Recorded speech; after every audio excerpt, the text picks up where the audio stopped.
Today I'm going to be doing a close reading of the poem Sanctuary by Alison Hawthorne Deming. I've already read this poem through twice to get a general idea of what it's about, and then I've used our strategy of writing a just statement on the side. So in summary, so far I've gotten that this poem is about monarch butterflies and people who go to see them in Mexico. I've read through my questions really carefully and boxed keywords. I also annotated them a little bit to activate my prior knowledge. Like, I know that ancestors means like someone's older relatives in the past. Imagery will be visual details and so on. So I kind of have a better idea of what I'm looking for as I read closer. Looking back at the text, now I'm looking at my title, which is Sanctuary. I know that that's a safe, quiet, peaceful place.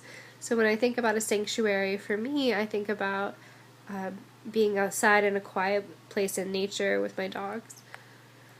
Okay, in Mexico, where the eastern monarchs gather for their winter sleep. I'm going to stop right there because I remember a question asking me about what can I infer why the monarchs go to Mexico.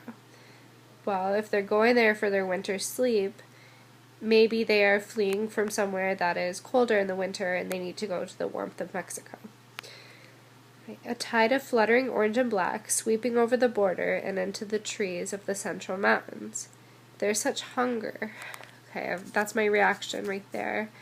Hunger is a really negative, sad word. So there's hunger in this place.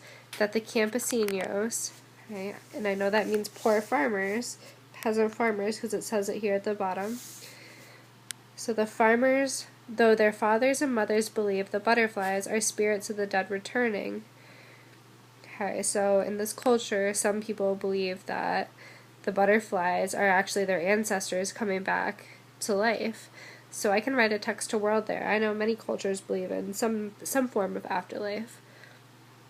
So these farmers must cut the forest for fuel and cropland. I bet the campesinos are sad to do that. Brush smoking, burned pits of stumps, scrawny pony, burro tethered in the cut corn. Yeah, I circled tethered because I'm not sure what that means. Tied up, maybe? I think a burro is the same thing as a pony. I think that's just supposed to help me picture what it's like there. I'm going to keep reading. So much of the sanctuary has been lost. Sanctuary, that was our title. So sanctuary is a safe, quiet, peaceful place. So something beautiful about this place is being destroyed. The experts have begun to issue the usual decrees. Okay. Experts. So that's people who know a lot about something, maybe scientists here.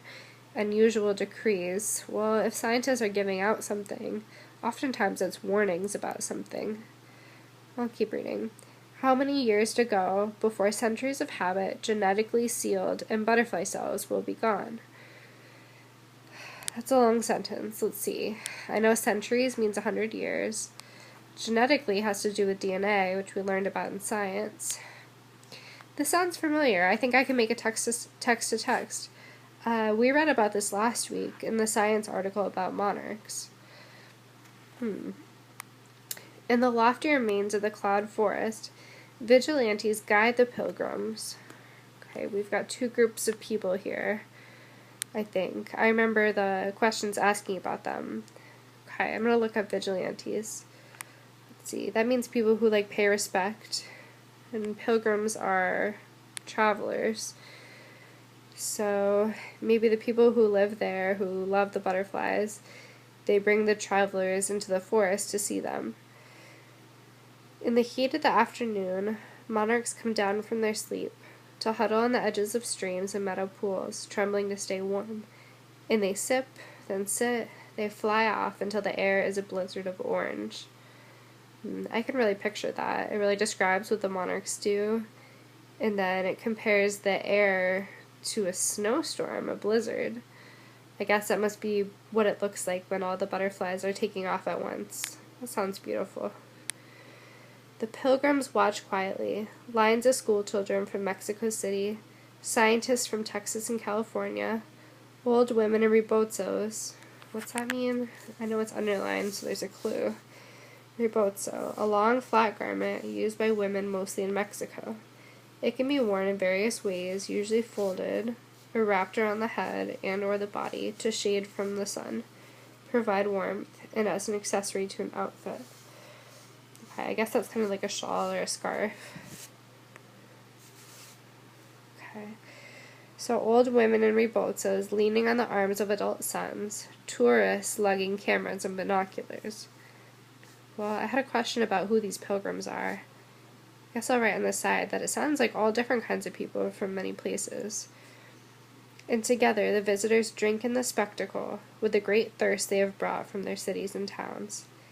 And it is a kind of prayer, this meeting of our kind, so uncertain